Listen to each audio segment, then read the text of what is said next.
सहायता से किसी भी रेखीय आवेश के कारण वैद्युत क्षेत्र की तीव्रता के लिए सूत्र स्थापित किया है और हमने गॉस थ्योरम की सहायता से कूलॉम का नियम भी प्रूव किया। अब हम देखने जा रहे हैं किसी गोली कोश के कारण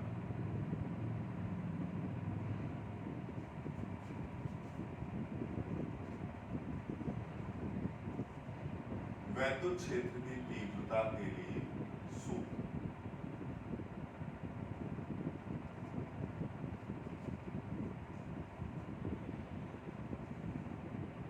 ध्यान से आप लोग इसको समझिएगा। इसमें 3 केसेस होते हैं, जिसमें पहला केस सबसे मेन होता है। अगर आप उसको समझ लेते हैं तो दूसरे और तीसरे केस में आपको किसी भी तरह की कोई दिक्कत नहीं होती। आइए, माने गोली चालक, इसकी त्रिज्या कैपिटल R, इसे Q कूलॉम का धनावेश दिया है।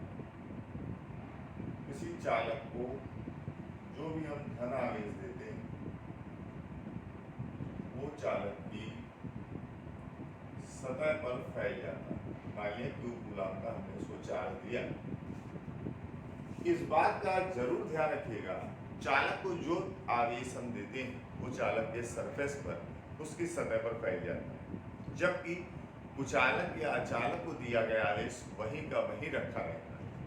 क्योंकि चालक में असंख्य संख्या में मुक्त इलेक्ट्रॉन होते हैं जो कि आवेश को निम्न विभव से उच्च विभव की ओर ले जाते हैं, जबकि कुचालक में मुक्त इलेक्ट्रॉनों की संख्या नगण्य या नहीं होती है, इसलिए वहां पर आवेश का चालन नहीं हो पाता है। आवेश आप जहां दोगे वो वहीं का वहीं रखा रहता है। ठीक है, पहली स्थिति में आपको वैद्युत क्षेत्र कहीं दूर निकालना है।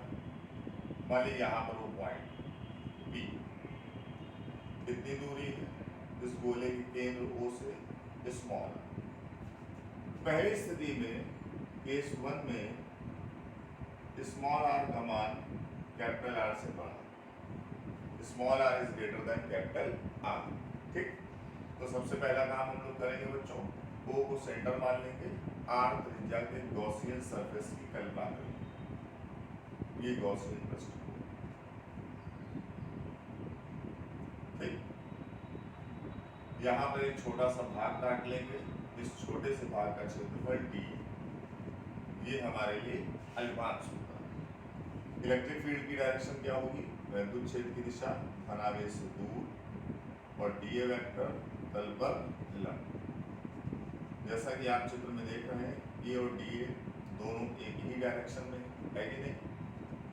तो इस छोटे से टुकड़े से, इस छोटे से अल्पांश से, इस छोटे से भाग से कितना फ्लक्स निर्गत होगा, आप पहले उसका सूत्र लिखेंगे। क्या फार्मूला होता है? d phi is equal to E dot dA, इस छोटे से भाग के कारण फ्लक्स, छोटे से भाग से। पूरे गोले के कारण बोथ साइड इंटीग्रेशन कर देते हैं।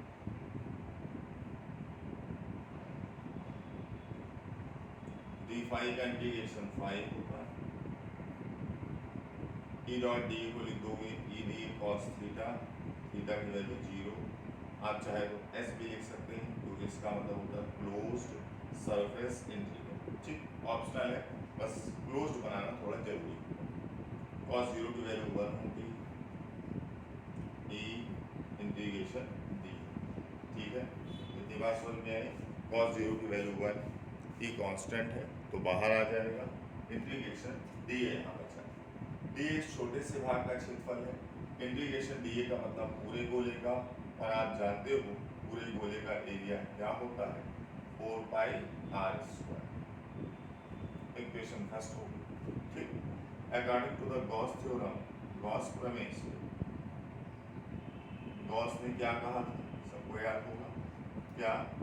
फ्लक्स कुल आवेश का 1/ε0 k गुना। कुल आवेश क्या है इसके भीतर, इस गॉसियन सरफेस के भीतर टोटल है, तो पूरा Q चार्ज है, तो Q/ε0।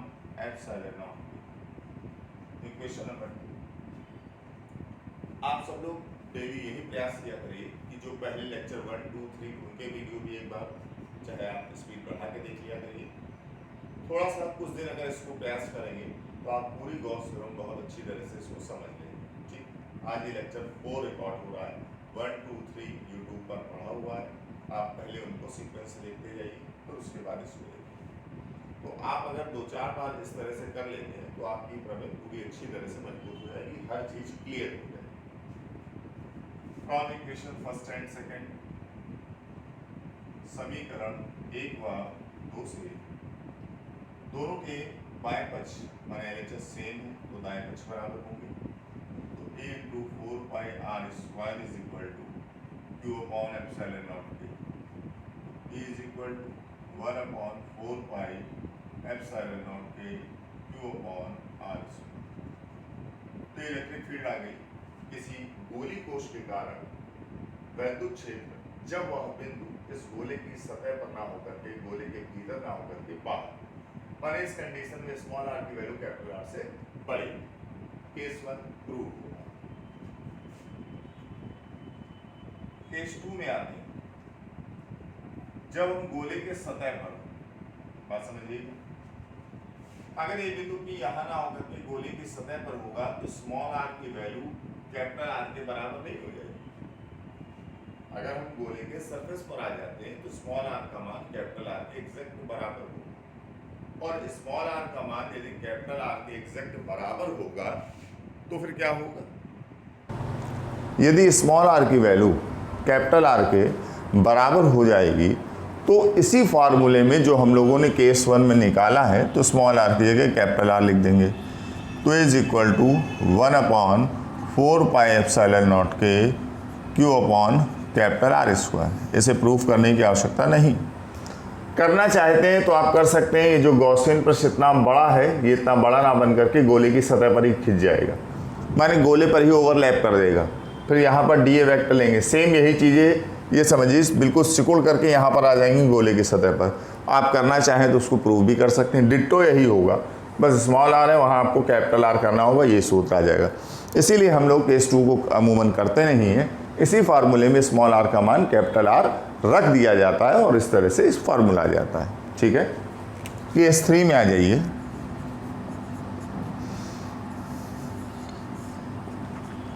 अगर हम गोले के भीतर आ जाएं, फिगर से समझिएगा बात। ये आपका गोली कोश है, माने खोखला गोला है, कोई चालक खोखला गोला है, रेडियस कैपिटल R है, त्रिज्या इसकी। अगर हम गोले के भीतर कहीं पर भी आ जाते हैं, कहीं पर भी आप गॉसियन सरफेस बनाएंगे तो उस गॉसियन सरफेस के भीतर कोई चार्ज रहेगा ही नहीं, क्योंकि पूरा का पूरा चार्ज इसकी तो सरफेस पर फैल गया है। जब भीतर कोई चार्ज नहीं होगा तो फ्लक्स शून्य माना जाएगा। जब फ्लक्स शून्य होगा वैद्युत क्षेत्र शून्य होगा। आप ऐसा समझ सकते हो इसी फार्मूले में यदि Q की वैल्यू 0 रख देंगे तो E की वैल्यू 0 नहीं आ जाएगी। तो किसी भी गोली चालक के भीतर वैद्युत क्षेत्र की परिणामी तीव्रता शून्य होती है, इज इक्वल टू 0। तो 3 केस हैं किसी गोली चालक के लिए, एक बाहर बिंदु गोले से बाहर, एक गोले की सतह पर और एक गोले के भीतर। बाहर के लिए formula E is equal to 1/4 pi epsilon naught के क्यू अपॉन गोले के केंद्र से दूरी का स्क्वायर। सतह पर के लिए E is equal to 1/4 pi epsilon naught के Q upon capital R square. और हम गोली कोश के भीतर आ जाते हैं तो वैद्युत क्षेत्र की परिणामी तीव्रता शून्य होती है, क्योंकि समस्त आवेश गोले के भीतर ना होकर के गोले की सतह पर फैल गया होता है। तो ये आपका गोली चालक वाला केस था। ठीक है, अगला टॉपिक हम लोगों का है वैद्युत क्षेत्र में किसी भी आवेशित बूंद का संतुलन। यदि कोई आवेशित बूंद वैद्युत क्षेत्र में स्वतंत्रता पूर्वक लटकी है या वो संतुलित है तो क्या कंडीशन होंगी, क्या वैद्युत क्षेत्र की दिशा होती है, किस फार्मूले से हम लोग न्यूमेरिकल्स को करते हैं। ठीक है, ये देखते हैं। पहले फिगर में देखिए, ऊपर धनावेशित प्लेट है, नीचे ऋणावेशित प्लेट है। आप सभी लोग जानते हैं वैद्युत क्षेत्र की दिशा धन प्लेट से कहाँ होती है, ऋण प्लेट की ओर। ठीक, मान लें यहाँ पर एक धनावेशित बूंद है और एक ऋणावेशित बूंद है। देखते हैं कौन सी बूंद संतुलन में रहेगी और कैसे। आप जानते हो किसी भी बूंद या किसी भी वस्तु का भार हमेशा कहाँ लगता है, नीचे की ओर, पृथ्वी की ओर, टुवर्ड्स द अर्थ। धन आवेश पर बल लगता है क्षेत्र की दिशा में, वैद्युत क्षेत्र नीचे है तो धन आवेशित बूंद पर एक वैद्युत बल नीचे की ओर लगेगा। और ऋण आवेश पर बल क्षेत्र की विपरीत दिशा में अर्थात ऊपर की ओर लगेगा। अब देखिए धन बूंद पर, जो धन आवेशित बूंद या कण है, कुछ भी अगर धन आवेशित भाग है तो उस पर डबल फोर्स नीचे की ओर लग रहे हैं, तो ये कभी बैलेंस नहीं हो सकती। लेकिन माइनस वाली जो बूंद है, ऋण आवेशित बूंद है, इस पर भार नीचे है, बल ऊपर की ओर है, ये हो सकती है। और कब हो सकती है? ऊपर की ओर जितना वैद्युत बल है अगर उस बूंद के भार के बराबर हो जाएगा तो बैलेंस हो जाएगी। आप लोग जानते हैं इलेक्ट्रिक फील्ड में, आप लोग पढ़ चुके हैं वैद्युत क्षेत्र विभव में, किसी भी आवेशित बूंद पर कितना बल लगता है? QE, F बराबर QE बराबर mg। फार्मूला आ गया। कोई भी आवेशित बूंद अगर वैद्युत क्षेत्र में बैलेंस है, संतुलन में है, तो आप आंख बंद करके ये फार्मूला लगाएंगे QE बराबर mg, नो डाउट किसी भी तरह का। और आपको न्यूमेरिकल्स में कोई फिगर बनाने की भी ज़रूरत नहीं पड़ती है। और इस सूत्र को और एक्सपेंड कर दें, Q बराबर NE भी लिख सकते हैं, कैपिटल E द्रव्यमान बराबर आयतन गुणे घनत्व इनटू में G। NEE हर बूंद गोलाकार होती है, गोले का आयतन 4/3 πr³ ρ g। माने मैक्सिमम आप इस फार्मूले को एक्सपेंड करते हैं, फैलाते हैं, तो यहाँ तक हो सकता है। जहाँ स्मॉल n इलेक्ट्रॉनों की संख्या है, सवाल में कह दे किसी बूंद पर 12 इलेक्ट्रॉनों का आवेश है, n का मान 12। स्मॉल e एक इलेक्ट्रॉन पर चार्ज होता है, इसकी वैल्यू 1.6 × 10⁻⁹ कूलाम होती है। कैपिटल E जो वैद्युत क्षेत्र लगाया गया वो है, r बूंद की त्रिज्या है, ρ बूंद अगर पानी की है तो पानी का घनत्व, तेल है तो तेल का घनत्व, जिस भी पदार्थ की बूंद होगी ρ उस चीज़ का घनत्व हो जाएगा। और जी आप जानते हैं गुरुत्वीय त्वरण होता है कि नहीं। फार्मूला इसमें भी वही आएगा, बस इसमें थोड़ा कंडीशन देख लीजिए। यहाँ पर भी एक धनावेशित बूंद है, एक ऋणावेशित बूंद है। बूंदों का भार कहाँ लगेगा? हमेशा नीचे की ओर। धन पर बल क्षेत्र की दिशा में, माने ऊपर की ओर लगेगा, क्षेत्र ऊपर की ओर है। ऋण पर बल क्षेत्र की विपरीत दिशा में अर्थात नीचे की ओर लगेगा। तो अगर वैद्युत क्षेत्र ऊर्ध्वाधर ऊपर की ओर है तो ऋण आवेशित बूंद बैलेंस नहीं हो पाएगी, धन आवेशित बैलेंस हो पाएगी। और क्या इक्वेशन बनेगी? F बराबर QE, mg, F बराबर QE बराबर mg। यही फार्मूला पूरा का पूरा, ये फार्मूला यहाँ पर अप्लाई होता है, फार्मूला सेम होता है। तो इस तरह से वैसे आप लोगों को न्यूमेरिकल्स वगैरह में फिगर बनाने का कोई काम ही नहीं होता है, अमूमन नहीं पूछता है, लेकिन कहीं कहीं डायरेक्शन पूछ लेता है कि एक धनावेशित बूंद संतुलन में है तो बताइए वैद्युत क्षेत्र की तीव्रता क्या होगी और क्षेत्र की दिशा क्या होगी। अगर कोई धनावेशित बूंद बैलेंस में है तो हमेशा वैद्युत क्षेत्र ऊपर की ओर होगा, और कोई ऋणावेशित बूंद अगर वैद्युत क्षेत्र में बैलेंस में है तो वैद्युत क्षेत्र हमेशा कहाँ होगा? नीचे की ओर। चाहे तो आप इन 2 पॉइंट्स को याद भी रख सकते हैं न्यूमेरिकल वगैरह के लिए, कि धनावेशित बूंद है तो इलेक्ट्रिक फील्ड की डायरेक्शन ऊपर की ओर होगी, और ऋणावेशित कोई बूंद या पार्टिकल है तो डायरेक्शन वैद्युत क्षेत्र की हमेशा नीचे की ओर होगी। तो ये था वैद्युत क्षेत्र में किसी भी आवेशित बूंद का संतुलन। अगला टॉपिक है किसी अचालक गोले के कारण वैद्युत क्षेत्र की तीव्रता के लिए सूत्र। अभी हम लोगों ने किसी चालक गोली कोश के कारण किया है, अब अचालक गोले के कारण करते हैं। चालक और अचालक का अंतर है, फिगर में एक अंतर है, प्रूविंग लगभग उसी तरह से है, 99% वही तरीका जो पिछले में था। अचालक गोले को जो आवेश देते हो वहीं का वहीं रखा रहता है। अब आप देखेंगे इसकी सरफेस पर नहीं फैला है, जहाँ दिया गया वहीं रखा है, लेकिन हम इसको इस तरह से आवेशित करते हैं कि बिल्कुल एक समान रूप से आवेशित है। आवेश का वितरण बराबर बराबर है, हर जगह आवेश सेम वैल्यू पर है। क्यों आवेश हमने इसको बांट दिया है पूरे पर एक समान रूप से। आपको वैद्युत क्षेत्र निकालना है कहीं बाहर, पहली स्थिति मान ली यहाँ पर निकालना है P पर। दूरी कितनी है गोले के केंद्र से? स्मॉल r मान ली, ठीक। केस 1 हम लोगों का हुआ जब small r is greater than capital R। तरीका वही है, O को केंद्र मान करके गॉसियन पृष्ठ की कल्पना कर लेते हैं, तो एक गॉसियन पृष्ठ बना लेते हैं हम लोग। यहाँ पर एक छोटा सा भाग लेते हैं अल्पांश, जिसका क्षेत्रफल dA है। वैद्युत क्षेत्र की दिशा धनावेश से दूर होती है, dA तल पर लंब होता है। सेम तरीका है गोली चालक वाली प्रूविंग की तरह। इस छोटे से भाग से कितना फ्लक्स निकलेगा? d∅ बराबर E डॉट dA। पूरे गोले का कारण तो दोनों तरफ का समाकलन कर देंगे, E डॉट dA। d∅ का इंटीग्रेशन होता है phi, E डॉट dA को लिख दोगे E dA कॉस थीटा माने कॉस 0, कॉस 0 की वैल्यू 1 हो जाएगी, ई बाहर, integration D A, phi is equal to E, D A क्या है, इस छोटे से भाग का एरिया, इंटीग्रेशन डी ए पूरे गोले का एरिया। आप जानते हो गोले का क्षेत्रफल होता है 4 pi R square, equation first हो गया, ठीक है। सेम उसी तरह से प्रूविंग। फिर गॉस प्रमेय से, गॉस का कथन क्या था, गॉस ने ये कहा फ्लक्स कुल आवेश का 1/ε0 के गुना होता है। कुल आवेश का मतलब होता है इस गॉसियन के भीतर टोटल चार्ज क्यू पूरा आ रहा है, तो Q/ε0 के, इक्वेशन नंबर 2 हो गई। From equation first and second आप देख रहे हैं दोनों के LHS सेम है तो RHS भी सेम होंगे, तो A into 4 pi R square is equal to Q/ε0 के। तो E की वैल्यू क्या आ गई, 1/4 पाई ε0 के Q/r²। आप देखिए वही फार्मूला आ गया जो कि गोली चालक में था, कोई अंतर नहीं, फार्मूला डिट्टो वही आता है। केस 2 में आ जाइए, यदि हम गोले की सतह पर हों, P यहाँ ना होकर के गोले की सतह पर हो, तो स्मॉल r का मान कैपिटल R के एग्जैक्ट बराबर होगा। बस इसी फार्मूले में स्मॉल r की जगह कैपिटल R लिख दोगे तो इज इक्वल टू 1/4 पाई ε0 के Q/R²। ये बन गया फार्मूला, ठीक है। डिट्टो वही। केस 3 लेकिन यहाँ पर ध्यान देने वाली बात है, केस 3 यहाँ पर बदल जाता है।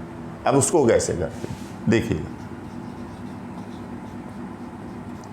यदि हम गोले के भीतर आ जाएं, आप सोचिए अगर हम गोले के भीतर यहाँ कहीं पर भी आ जाते हैं और गॉसियन पृष्ठ यदि बनाते हैं तो उसके भीतर यहाँ पर आवेश 0 नहीं होगा। गोली चालक वाले में तो 0 हो जाता है क्योंकि वो पूरा आवेश सतह या सरफेस पर फैल जाता है।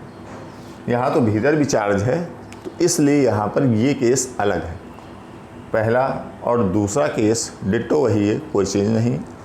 फिगर भी लगभग वही है, थोड़ा सा चेंज है कि इसमें आवेश पूरी सतह पर फैलाया गया, वहाँ मतलब पूरे गोले पर फैलाया गया है और उसमें पूरी सतह पर फैला हुआ था। तो अब केस 3 को समझते हैं, थोड़ा सा ध्यान दीजिएगा। ये कैपिटल R त्रिज्या का आपका गोली अचालक है, चालक नहीं है, चालक है, एक समान रूप से आवेशित है, ठीक। इस तरह से आवेश पूरे पर फैला हुआ है, गोले का केंद्र है वो। आपको कहीं यहाँ पर आवेश निकालना है, यहाँ पर वैद्युत छेद निकालना है, सॉरी स्मॉल r दूरी, तो आप यहाँ गॉसियन पृष्ठ बनाओगे ऐसे, ठीक। आपको बाहर से मतलब नहीं, इसके कारण से मतलब है। छोटा सा एक क्षेत्रफल लोगे dA, वैद्युत छेद धनावेश से दूर, dA तल पर लंब, E और dA एक ही डायरेक्शन में होंगे। इस छोटे से भाग से कितना फ्लक्स निकलेगा वो सारी बातें हम लोग करेंगे। उसके पहले ये जान ले इसके भीतर कितना आवेश ट्रैप्ड माने फंसा हुआ है। पूरे गोले की त्रिज्या कैपिटल R है, तो पूरे गोले का आयतन 4/3 पाई कैपिटल R क्यूब, 4/3 पाई R क्यूब आयतन पर आवेश पूरे गोले पर मतलब Q है, तो एकांक आयतन पर आवेश कितना होगा, Q/4/3 pi capital R cube. और जो हमारा गॉसियन गोला है, गॉसियन पृष्ठ है, उसकी त्रिज्या स्मॉल है R है, तो इस पर कितना आवेश होगा, तो इसलिए 4/3 पाई स्मॉल r क्यूब आयतन पर आवेश कितना होगा, तो एकांक आयतन पर आवेश ये है, तो इतने आयतन पर कितना होगा, इससे आप मल्टीप्लाई कर दोगे। 4/3 पाई से 4/3 पाई कैंसिल हो गया, तो गॉसियन पृष्ठ पर उपस्थित आवेश सिग्मा क्यू आ गया, Q/r³ Q स्मॉल r³ यही बात थोड़ा सा ध्यान देने वाली बात है। एक बार फिर से इसको समझते हैं। पूरे गोले का आयतन 4/3 पाई r³ है, पूरे गोले का, गोली अचालक का। पूरे गोले पर क्यू आवेश है, तो एकांक आयतन पर कितना होगा, इसको अपॉन में ले जाते हैं, गॉसियन गोले का आयतन कितना है, इतना 4/3 पाई स्मॉल आर क्यूब। इस पर कितना आवेश होगा, मल्टीप्लाई कर दोगे तो 4/3 पाई से 4/3 पाई कैंसिल हो जाएगा। तो गॉसियन पृष्ठ पर उपस्थित कुल आवेश सिग्मा क्यू की value q small are cube upon capital R cube आ जाएगी आपकी। बेसिकली यही मेन काम था इसका। बाकी नॉर्मल तरीका जो करते हैं, इस छोटे से भाग से कितना फ्लक्स निकलेगा, डी फाई बराबर ई dot D A.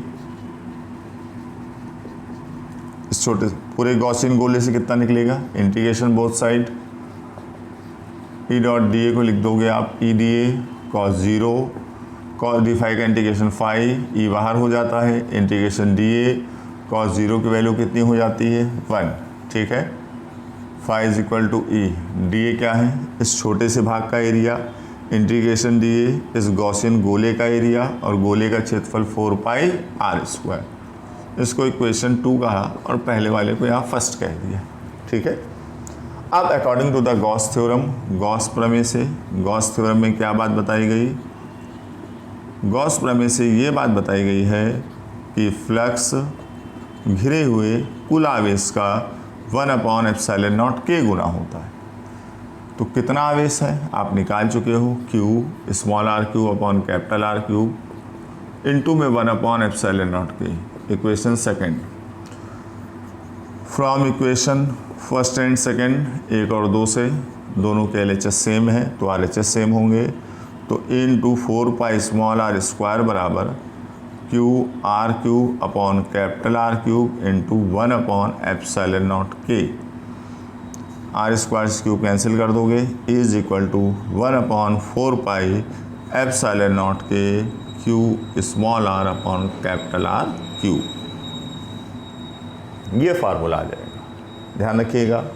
Small are गोले के केंद्र से वो दूरी है जहाँ पर हमें वैद्युत क्षेत्र की तीव्रता इलेक्ट्रिक फील्ड ज्ञात करनी है।